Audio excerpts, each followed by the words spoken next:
সালটা ছিল 2025, তারিখ ছিল 25শে মার্চ। মাগুরার নিন্দুয়ালি গ্রামের একটি 8 বছরের কন্যা শিশু, একটি 8 বছরের শিশু তার বড় বোনের সাথে তার বড় বোনের শ্বশুরবাড়িতে যায়। কিন্তু শ্বশুরবাড়িতে কি হয়, সে তার শ্বশুরবাড়ির লোকদের দ্বারা, মূলত তার বোনের শ্বশুরের দ্বারা চরমভাবে নির্যাতিত হয়, সে ধর্ষিত হয়। ফলে কি হয়, ফলে তাকে পরবর্তীতে মাগুরার হাসপাতালে নিয়ে যাওয়া হয়, ফরিদপুর হাসপাতালে নিয়ে যাওয়া হয় এবং শেষ পর্যন্ত তাকে ঢাকার সিএমএইচে নিয়ে যাওয়া হয়। কিন্তু পরিশেষে সে তিনটি কার্ডিয়াক অ্যারেস্ট সহ্য করতে করতে মারা যায়। আমি বলছিলাম সেই আসিয়ার কথা, শহীদ আসিয়ার কথা, কতটা অবহেলিত আর কতটাই বা নিরাপত্তাহীন আমাদের আজকের নারীরা।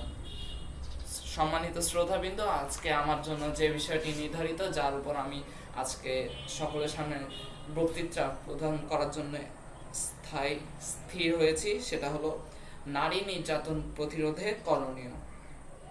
তো সর্বপ্রথমেই জানতে হবে নারী নির্যাতন প্রতিরোধ এটা কি।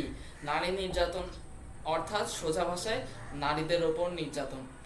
এটা তাদেরকে বঞ্চিত করা হতে পারে তাদের ন্যায্য অধিকার থেকে, অথবা হতে পারে তাদের বাহ্যিকভাবে অর্থাৎ শারীরিকভাবে নির্যাতন করা।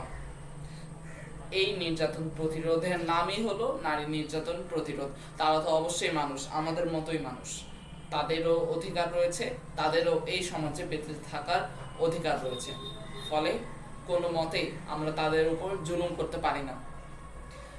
এই নারী অধিকার প্রতিরোধের অনেক বড় একটি বিষয় হলো যৌতুক প্রথা আর বাল্য বিবাহ প্রথা। কোনো নারী যদি না চায়, তার পরিবার যদি জোর করে তাকে বিয়ে দেয়, তাহলে সেটা অবশ্যই নারী নির্যাতনেরই একটি উদাহরণ।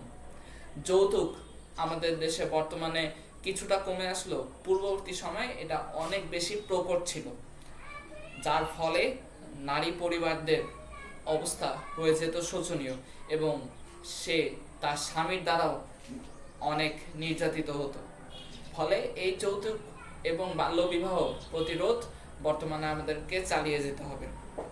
তারপরে করতে হবে নারী শিক্ষার প্রসার, কারণ নারী শিক্ষার অনেকটাই গুরুত্বপূর্ণ। একটি দেশের কিন্তু প্রায় অর্ধেক অংশই নারী, তো এই অনেক বড় একটি অংশকে কাজে লাগানোর জন্য নারী শিক্ষার প্রসার করতে হবে।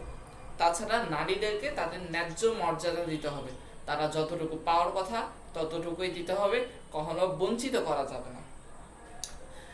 এছাড়াও তাদেরকে আত্মশিক্ষা প্রশিক্ষণ দেয়া যেতে পারে। এটাও হতে পারে যে কোনো কোনো জায়গায় কিভাবে কাউকে আক্রমণ করলে কিভাবে নিজেকে বাঁচাতে হবে, সেই মোটামুটি আত্মরক্ষামূলক শিক্ষাগুলো দেওয়া যেতে পারে। তারপর দ্রুত বিচার নিশ্চিতকরণ করতে হবে। এখন অনেক ধরনের অনেক আমাদের কাছে উদাহরণ আছে যে নারীরা নির্যাতিত হয়েছে, ধর্ষিত হয়েছে, কিন্তু হয়নি বিচার।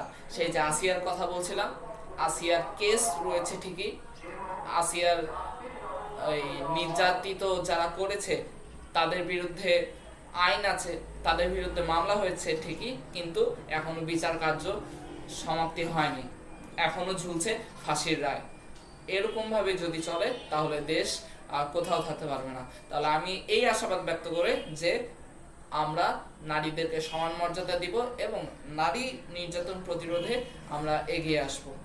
এই বলে আমি আমার বক্তব্য এখানেই শেষ করছি। ধন্যবাদ সবাইকে।